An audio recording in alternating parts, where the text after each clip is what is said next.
오늘도 하나님을 예배하러 오신 여러분들을 하나님이 사랑하시며 기뻐하시고 은혜와 복을 주시되 특별히 성령으로 충만하게 되기를 주님의 이름으로 축복합니다. 여러분, 우리가 구원받은 것과 온전한 그리스도인이 되는 것은 다른 문제입니다. 구원받았다는 것은 죽었던 자가 예수님의 새 생명을 얻어 새로 태어난 것을 의미하는 것이죠. 갓난아이 상태를 말하는 것입니다. 이때에는 세상을 이길 힘도 없고 하나님을 위하여 어떤 일도 할 수 없는 상태, 그저 젖이나 먹고 쑥쑥 자라는 것이 할 일이 전부이죠. 그러나 예수를 믿고 구원받은 후 우리가 신앙생활을 해 나가면서 점점 성숙한 어른이 되어져야 합니다. 신앙의 어른이 되어져 가야 한다는 것이죠. 그 말은 내가 세상 가운데서 그리스도인답게 살아가는 것을 말하는 것이죠. 이 사람은 주님을 위해서 얼마든지 죽을 수 있는 자요, 그리스도의 군사로서 죄와 사단과 싸워 승리할 수 있는 힘을 가진 자입니다. 온전한 그리스도인이라는 것은 말씀대로 살아낼 수 있는 그런 능력을 가진 자라고 말하는 것이죠. 근데 구원받았다고 해서 시간만 지나면 저절로 자라는 것은 아닙니다. 저절로 온전한 그리스도인이 되는 것은 아닙니다. 우리가 성령의 충만함을 받아야 세상을 이길 수 있는 힘이 생기고 온전한 그리스도인으로 자라게 되어 있는 것이죠. 그것을 우리는 예수님의 제자들을 통해서 보게 되어집니다. 예수님의 제자들은 예수님을 만나 3년 동안 예수님과 함께 먹고 자고 생활하면서 예수님의 설교를 수도 없이 많이 들었고 예수님의 행하시는 기적도 수없이 체험을 했습니다. 그런데 중요한 것은 그들의 가치관이나 그들의 사고방식이나 그들이 원하는 것은 조금도 변하지 않았다는 것입니다. 결국 예수님이 십자가에 못 박히시게 되자 제자들은 너도 나도 예수님을 버리고 도망갔을 뿐 아니라 죽을 때까지 주님을 따르겠다고 자신있어 했던 베드로조차 한 여종의 말 한마디 앞에서 여지없이 무너져 예수님을 3번이나 모른다고 부인해 버렸습니다.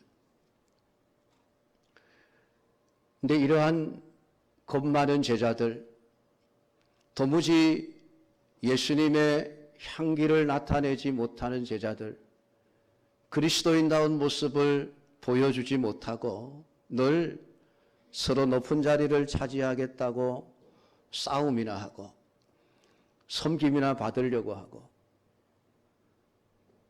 영원한 천국이 아니라 이 땅에서 더 잘 살고 잘 먹기 위한 삶을 추구했던 그들의 삶이 어느 순간 바뀌어 있는 것을 보게 되어집니다. 그것이 사도행전 2장 이후의 제자들의 모습입니다. 그들은 더 이상 세상 사람들이 두렵지 않았습니다. 권력자들이 두렵지 않았습니다.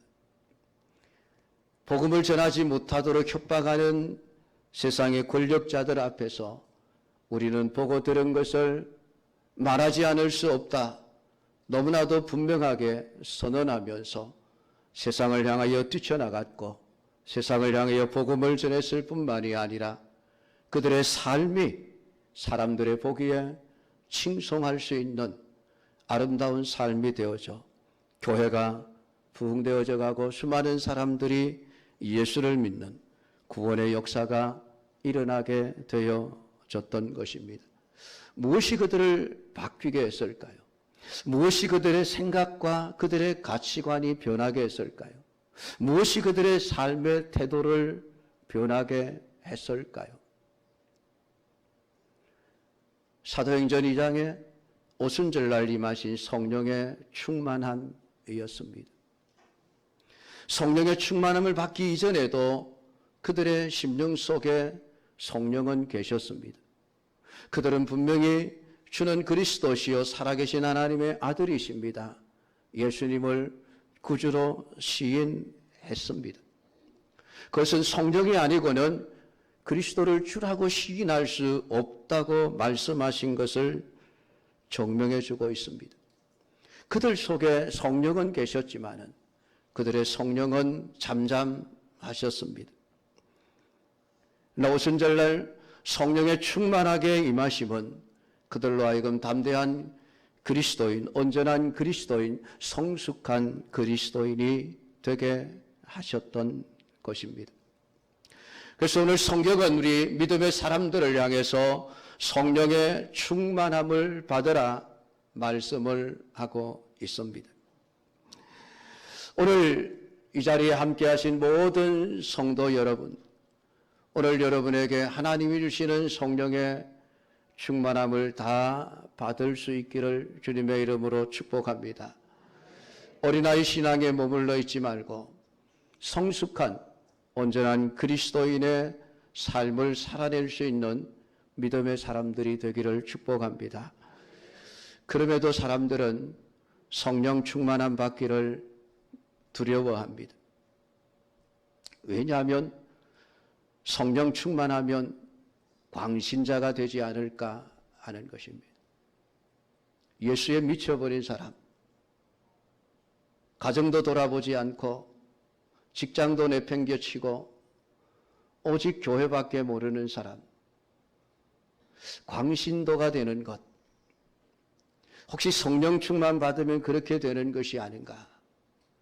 많은 경우에 사람들이 성령 충만 받았다고 했는데 광신자가 되어져 버리는 모습들을 보면서 나는 저렇게 되면 안 되겠구나. 그런 생각들이 우리도 모르게 우리의 마음속에 자리를 잡고 있는 것입니다. 지난 80년대 한국 교회 성도들을 보면서 성령 충만 받았다고 하는데 뭔가 아닌 것 같아. 뜨거움은 있는데 열정은 있는데 인격적이지 못해. 성령 충만 받았다는데 그래서 펄펄 뛰기는 하는데 그 말 한마디 행동 하나를 보면은 저게 아닌데 싶은 모습들이 너무 많았던 것입니다. 그러니까 성령 충만 받으면 광신자가 되는구나. 저렇게 되어서는 안 되겠구나. 많은 성도들이 성령 충만 받는 것을 주저하게 되어졌습니다. 그러나 여러분, 성령 충만 받으면은 인격자가 되어집니다. 왜냐하면 성령이 인격이시기 때문에 그렇습니다. 성령 충만하면 할수록 인격자가 되는 것이지 광신자가 되는 것은 아닙니다. 광신자가 되는 것은 그건 뭔가가 잘못된 거예요. 그건 진정한 성령 충만이 아니에요. 성령 충만하면 내가 용서할 수 없는 사람을 용서할 수 있게 되어집니다. 성령 충만한 사람은 사랑할 수 없는 사람을 사랑할 수 있게 되어집니다. 성령 충만한 사람은 섬김을 받으려고 하는 자가 아니라 섬기는 자가 되어집니다. 성령 충만한 사람은 원망과 불평하는 사람이 아니라 감사하는 사람, 기뻐하는 사람이 될 수 있습니다. 성령 충만한 사람은 죄를 이길 수 있습니다. 성령 충만한 사람은 교회를 바로 세웁니다. 성령 충만한 사람은 가정을 바로 세웁니다. 성령 충만한 사람은 다른 사람을 온전한 그리스도인으로 함께 세워 나가게 되어져 있습니다. 그것이 올바른 성령 충만의 모습입니다.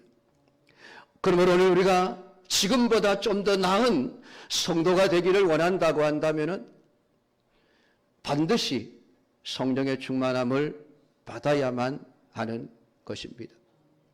여러분 모두 성령의 충만한 자가 되어 교회를 세우고 가정을 세우고 사람을 세워나갈 수 있는 온전한 믿음의 삶이 되기를 축복합니다. 성령 충만은 오래 믿은 사람들의 전유물이 아닙니다. 이제 금방 예수를 믿은 신자라도 얼마든지 성령 충만은 받을 수 있습니다. 성령 충만은 내가 오랫동안 교회를 다녔다고 해서 저절로 되어지는 문제는 결코 아닙니다.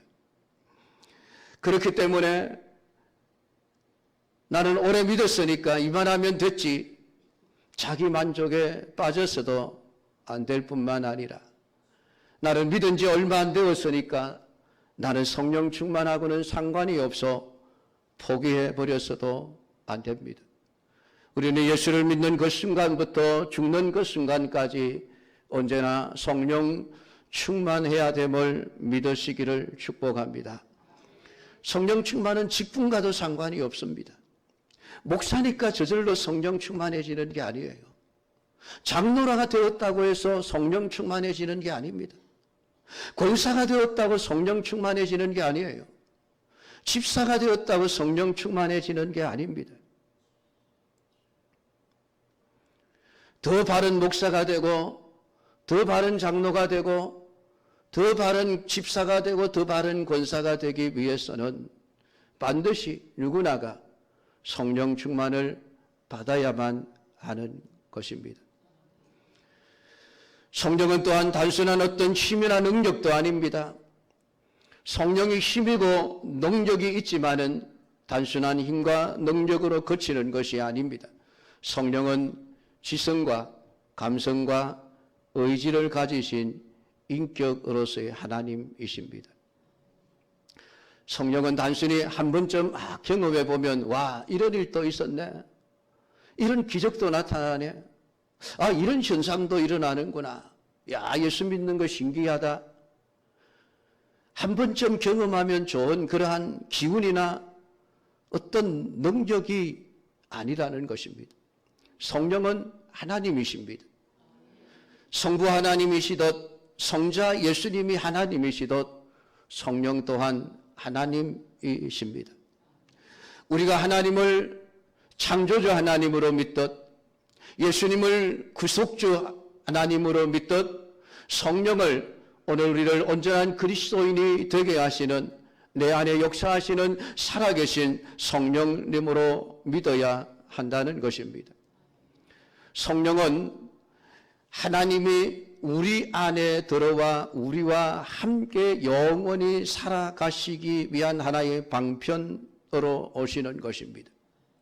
세상을 창조하시고 통치하시고 다스리시는 그 하나님이 그냥 저 하늘 위에만 앉아 계시는 것이 아니라 내 안에 들어와 나를 통치하시고 나를 다스리시고 나와 함께 하시기 위한 하나의 방편으로서 성령으로 오시는 것입니다.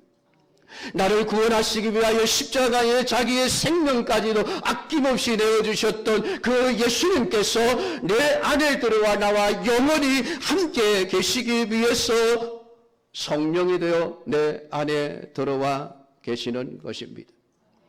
그래서 성령의 충만함은 내게 손해되는 일이 아니라 유익되는 일입니다.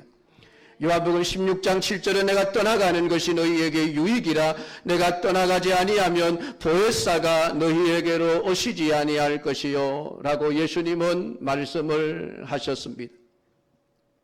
예수님은 임마누엘로 세상에 오셨습니다. 하나님이 우리와 함께 계시기 위하여 세상에 오셨습니다.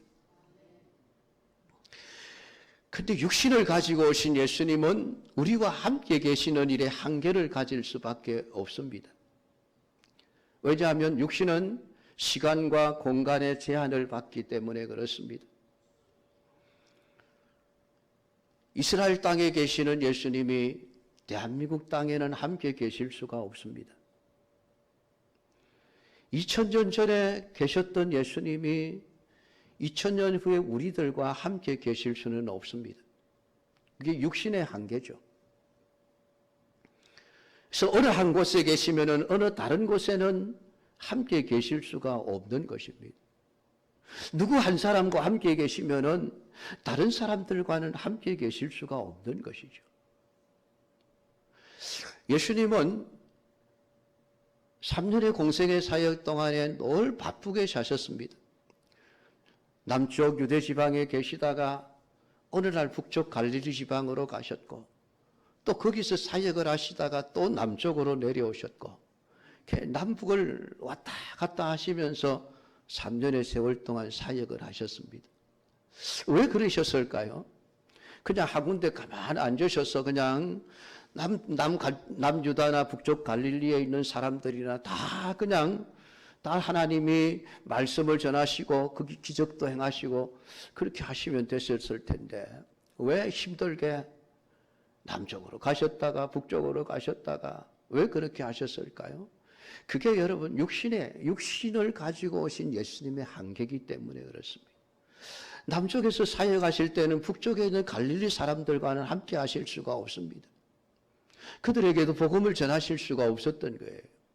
그래서 또 예수님은 북쪽으로 가셨고, 북쪽에서 사역을 하시다 보니 남쪽 유대 지방에 있는 사람들에게는 복음을 전할 수도 없고 가르치실 수도 없고 그들에게 기적을 행하실 수도 없었습니다. 그게 육신을 가지신 예수님의 한계셨습니다. 물론 기적을 행하시기도 했습니다. 무리를 걸어가시기도 하셨지만은 어쨌든 육신을 가지신 하나님은, 예수님은 모든 사람들과 동시에 함께 계실 수가 없었습니다. 그러나 하나님은 모든 성도들과 함께 계시고 싶으셨습니다. 그래서 모든 성도들과 함께 계시기 위해서는 특별한 방식을 취하시지 않으면 안 되셨습니다. 그것이 바로 육신이 아닌 영이신 성령으로 우리 안에 들어오시는 것이었습니다. 성령은 영이기에 시간과 공간의 장애를 받지 않습니다. 제한을 받지 않습니다. 이스라엘 땅에 계시던 성령이 대한민국 땅에도 같이 있을 수 있습니다. 2000년 전에 계시던 성령님이 2000년 후에 지금도 함께 하실 수 있고 앞으로도 2000년 후에라도 나타날 우리 모든 성도들과도 함께 하실 수 있는 분이 성령이십니다. 그게 영이죠.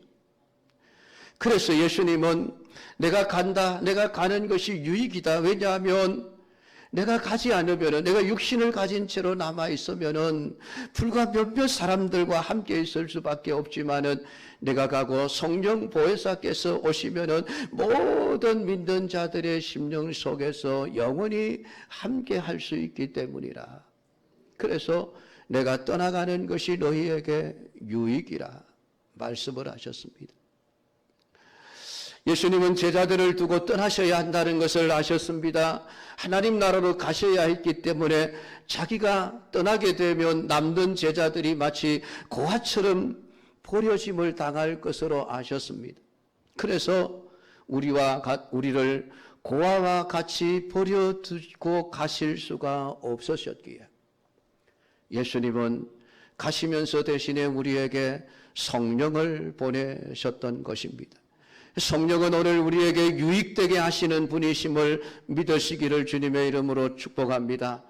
그렇게 여러분 주저함이 없이 하나님에게 성령의 충만함을 주십시오, 받고 싶습니다라고 소망하고 그렇게 기도하시기를 축복합니다.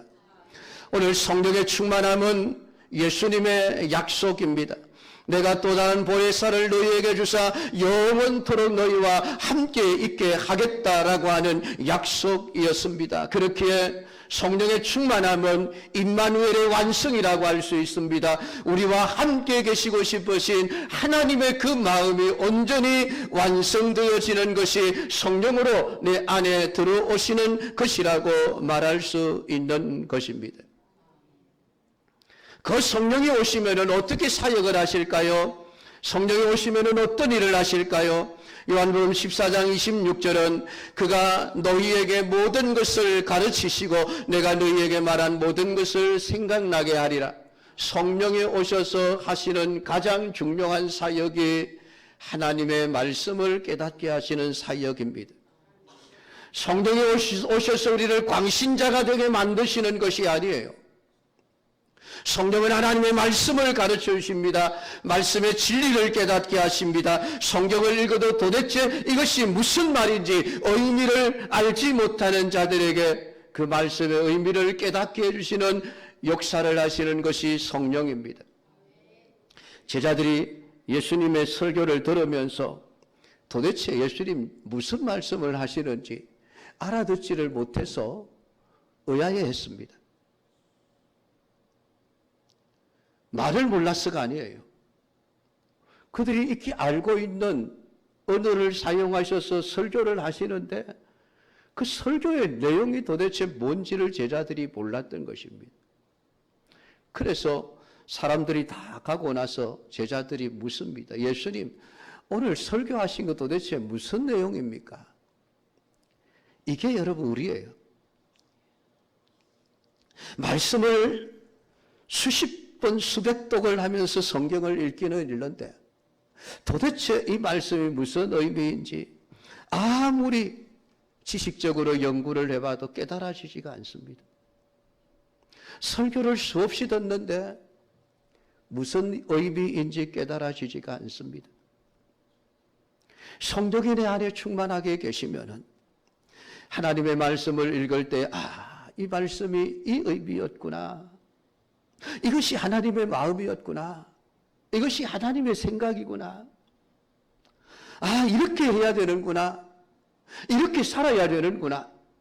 이렇게 되는 것이었구나. 구약 성경과 신약 성경을 읽으면서 도무지 이게 무엇 때문에 구약이 있고 무엇 때문에 신약이 있는지 도무지 알 수가 없는데 성령이 내 안에 들어와 계시면은 그 성령이 주님의 말씀을 가르쳐 주시는 겁니다. 야, 이게 이런 의미란다. 이런 뜻이란다. 말씀의 진리를 깨닫고 하나님의 말씀을 바로 알게 하시고 바로 믿을 수 있도록 도와주시는 일을 하시는 것이 성령입니다. 그러니까 성령으로 말미암지 않고는 아무리 설교를 많이 들어도 말씀을 많이 읽어도 제대로 깨달을 수가 없는 것입니다. 그래서 오직 성령으로만 말씀을 깨닫게 되기에 오늘 예수님은 우리 안에 성령이 오셔야만 내가 말한 모든 것을 너희들이 생각하게 될 것이라고 우리에게 말씀을 해주고 있습니다. 또한 성령은 진리의 영이라고 말씀을 합니다. 진리의 영이 우리 안에 들어오셔서 우리를 어디로 이끌고 가시겠습니까? 우리를 거짓으로 끌고 가시겠습니까? 우리의 입술을 통해서 거짓말을 하게 하시겠습니까? 내 안에 계신 진리의 성령이 나를 비진리의 길로 불신앙의 길로 가라고 끌고 가시겠습니까? 내 안에 계시는 성령, 충만하시는 성령은 나로 하여금 언제나 진리의 길을 따라 살아가도록 우리를 이끌어 주시는 분이십니다. 그래야만 죄를 이길 수 있고 세상을 이길 수 있습니다. 예수님이 왜 성천하시면서 제자들에게 내가 이제 천국에 가니까 구속사역이 다 완성이 되었으니까 너희들 구원받았으니까 이제 마음껏 밖에 나가서 전도하고 믿음으로 살아라. 그렇게 말씀을 하시지 않으셨을까요? 왜 제자들에게 너희들 예루살렘을 떠나지 말고 아버지의 약속하신 것을 기다리라고 하셨을까요? 제자들이 어떤 자들인지 너무나 잘 아시거든요. 그 다락방에 불안에 떨고 있는 제자들에게 예수님 나타나셔서 나 부활했다, 나 살아났다 실컷 만져보게 하고 눈으로 보게 하고 음식을 잡수시면서 확인시켜주고 그랬는데 제자들은 뭐합니까? 나는 물고기 잡으러 간다. 그게 제자들입니다. 아니 실컷 예수님 부활하셨다고 실컷 확인시켜줬는데 확인한 제자들 하는 짓이 나는 먹고 살기 위해서 고기 잡으러 간다. 그리고 갈릴리 바다로 가버리는 거예요. 그 갈릴리 바다에 다시 나타나신 예수님, 그물을 배 오른편에 던져라. 밤새도록 한마디도 잡지 못한 제자들을 불쌍히 여겨 가득 찬 물고기를 잡을 수 있도록 해 주셨습니다. 예수님을 확인시켜 준 거예요. 그 정도면 충분하지 않을까요? 여러분 같으면 어떻습니까? 부활하신 예수님의 몸을 지금 직접 만져본다면 당장이라도 뛰어나가서 믿음으로, 온전한 믿음으로 살 것 같지 않습니까? 그런데 안타깝게도 제자들은 그러지를 못했습니다. 그 제자들을 잘하신 거예요. 인간의 힘과 의지로 되어지는 문제가 아니라는 것. 말씀대로 살고 싶은데, 믿음으로 살고 싶은데, 이게 우리의 의지와 우리의 결심과 우리의 생각만으로 안 된다는 것, 예수님 너무 잘하신 거예요. 그러니까 성천하시면서 너희들 제발 예루살렘 떠나지 말아라. 아버지의 약속하신 것을 기다리라. 성령이 오시지 않으면 안 된다는 것 아셨기에 예수님은 신신당부하신 것입니다. 예루살렘을 떠나지 말고 아버지의 약속하신 것을 기다리라. 기다리라고 하셨으면 며칠까지 기다리라고 하시든지 날짜나 잡아주시면 얼마나 좋습니까?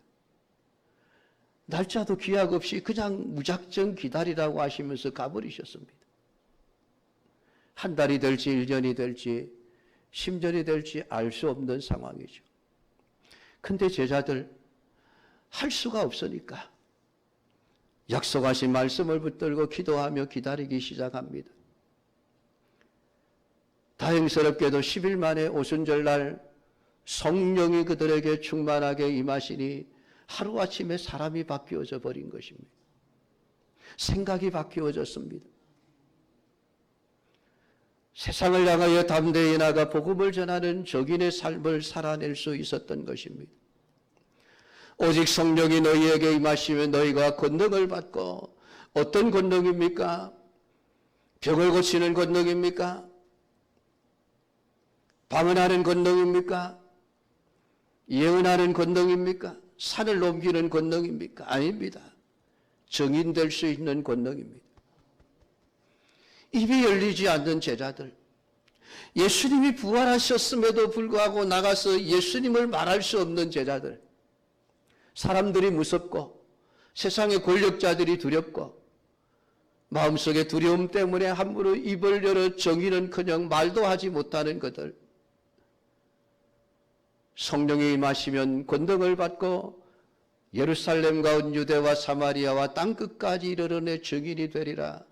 증인될 수 있는 권능, 성령으로만 되어지는 것입니다. 그 성령의 충만함이 임했을 때에 세상의 권력자들이 두렵지 않았습니다. 그들이 아무리 감옥에 가두고 예수님 전하지 말라고 공갈하고 협박했지만은 그들을 막아낼 수가 없었습니다.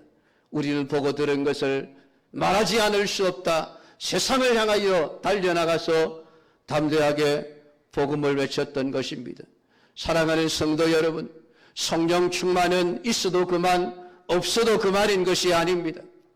오늘 우리 믿음의 사람들에게 성령 충만은 있으면 좀 더 좋은 것, 그 정도가 아닙니다. 성령 충만은 나로 하여금 온전한 그리스도의 삶을 살아가게 하는 능력이 되어지는 것입니다. 그렇게 오늘 우리는 반드시 성령의 충만함을 받아야만 합니다. 오늘 에베소서 5장 18절 술 취하지 말라 이는 방탕한 것이니 오직 성령으로 충만함을 받아라. 오늘 이 말씀이 누구에게 하신 말씀입니까? 교회 밖에 있는 불신자들을 향해서 너희들 술 취하지 말아라. 그 방탕한 짓이니 이제부터 성령의 충만함을 받아라 하신 것이 아닙니다. 교회를 향해서입니다. 성도들에게입니다. 에베소 교회 성도들을 향해서 술 취하지 말아라 방탕한 것이니 왜 그랬을까요? 교회 안에서 예수 믿는다고 하면서 예수 믿기 이전에 술에 취해 살던 삶을 끊지 못하고 예수 믿으면서도 여전히 술에 취해 방탕한 삶을 살아가는 사람들이 있었기 때문입니다. 교회는 다니는데 10년, 20년 신앙생활을 했는데 직분을 받았는데 여전히 술 취하면서 벗어나지 못해서 방탕한 삶을 살아가는 이들을 보시면서 하나님, 너희들 그 술 취하며 방탕한 삶에서 벗어날 수 있는 길은 성령 충만함 받는 길밖에 없단다. 그렇게 말씀해 주시는 거예요. 여러분, 인간의 의지로 되는 게 아니에요. 결심한다고 되는 문제가 아니에요. 에베소서를 우리가 쭉 읽어보면 1장부터 우리가 어떻게 구원을 받는지 하나님의 여정에서부터 시작을 해서 하나님의 창세전에 우리를 선택하시고 때가 되면 예수 그리스도를 보내시고 우리를 구속하시고 그것이 믿어지도록 성령을 보내셔서 은혜로 구원을 하셨습니다. 그래서 에베소서 2장은 우리가 구원받은 것은 은혜로 된 것이니 라고 말씀을 하고 있습니다. 근데 구원받은 에베소 교회 성도들의 삶이 어떠했는가? 너희는 유혹의 욕심을 따라 썩어져가는 구습을 따르는 옛사람을 벗어버리고 오직 너희의 심정이 새롭게 되어 하나님을 따라 의와 진리의 거룩함으로 지으심을 받은 새 사람을 입으라. 에베소 교회 성도들을 향해서 구습을 따르는 썩어져가는 구습을 따르는 옛사람을 벗어버려라 말씀을 하십니다. 그 예수는 믿는데 교회는 다니는데 예수 믿기 이전에 하던 행실들을 버리지 못한 채 교회 안에서 그대로 행하고 있는 거예요.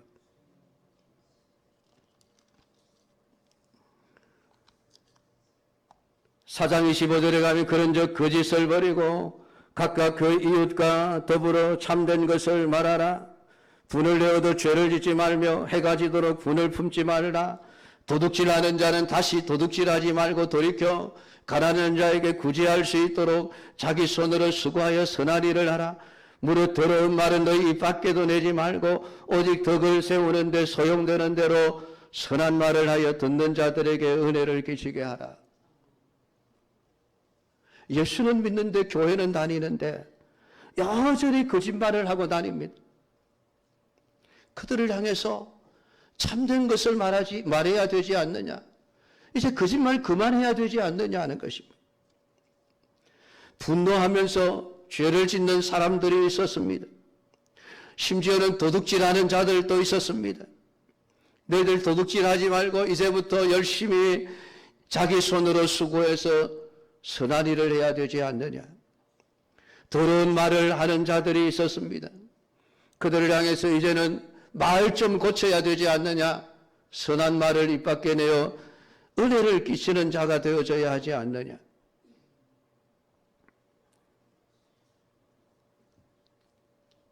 더구나 5장에 가면은 3절부터 음행과 온갖 더러운 것과 탐욕은 너희 중에서 그 이름조차도 부르지 말라. 이는 성도에게 마땅한 바니라. 누추함과 어리석은 말이나 희롱의 말이 마땅치 아니하니 오히려 감사하는 말을 하라. 너희도 정녕 이것을 알거니와 음행하는 자나 더러운 자나 탐하는 자 곧 우상 숭배자는 다 그리스도와 하나님의 나라에서 기업을 얻지 못하리니. 이 모든 말씀이 지금 에베소 교회 다니는 성도들을 향해서 한 거예요. 허랑방탕한 생활을 하고 죄 짓는 삶을 살다가 어느 날 복음을 듣고 하나님 일시는 은혜로 예수 그리스도가 믿어져 예수님을 믿고 거듭나 새 사람이 되기는 했는데 여전히 예수 믿기 이전에 하던 악한 행실, 죄 짓는 행실을 버리지 못한 채 교회 안에서 그대로 행하면서 신앙생활을 하고 있는 거예요. 1년이 가도 2년이 가도 10년이 가도 신앙생활을 하는데 도무지 변화되지 않는 에베소 교회 성도들을 보면서 술 취하지 말라 이런 방탕한 것이니 이것이 술 마시는 문제만을 가지고 얘기하는 게 아니지 않습니까? 앞에서 이미 말씀하신 모든 것들 너희들 구원받았는데 왜 구원받기 이전에 죄 짓는 마귀의 종노를 하는 삶을 그대로 살고 있느냐? 왜 방탕한 삶을 그대로 살고 있느냐는 것이지. 왜 그걸 벗어버리지 못합니까? 왜 그게 고쳐지지 않습니까? 오직 성령의 충만함을 받으라. 이 길밖에 없는 거예요. 우리의 생각이, 우리의 말이, 우리의 행동 하나하나가 바뀔 수 있는 그 힘은 내 노력에 있는 게 아니에요. 성령이 나를 주장하셔야 됩니다. 그게 성령의 충만함이에요. 내가 예수 믿을 때 분명히 내 안에 성령이 들어와 계시는데 이 성령은 인격자이시라. 내가 내 자신을 온전히 성령에게 내어드리기 이전까지 성령은 가만히 계시는 겁니다. 어떻게 하는가 보고 계시는 것이죠.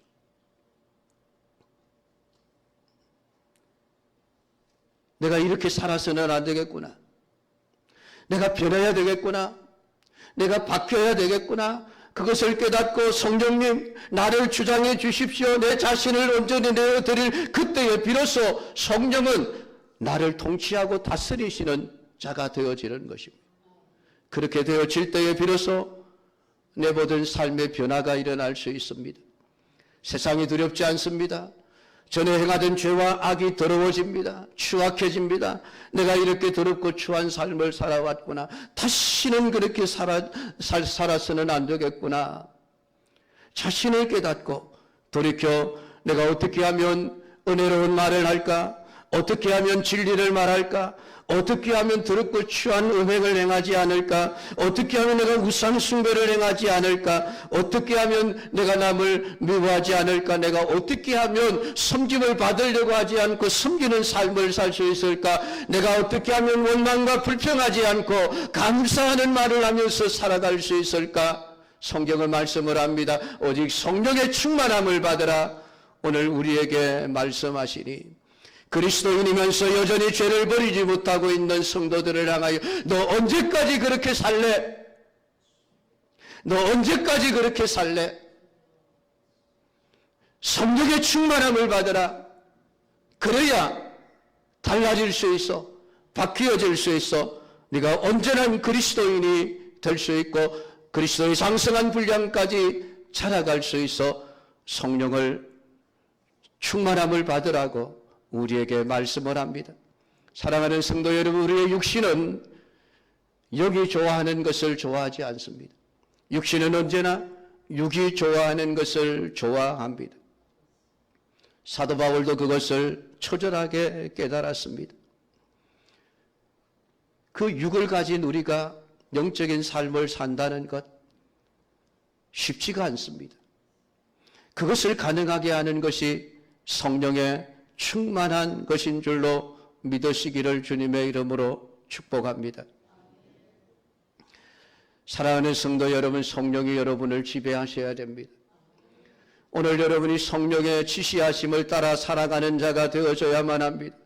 초대교회 성도들의 특징이 무엇입니까? 성령의 말하게 하심을 따라 말하고 성령의 행하게 하심을 따라 행하고 성령이 가라 하시는 곳에 가고 성령이 하라 하시는 일을 하는 것이었습니다.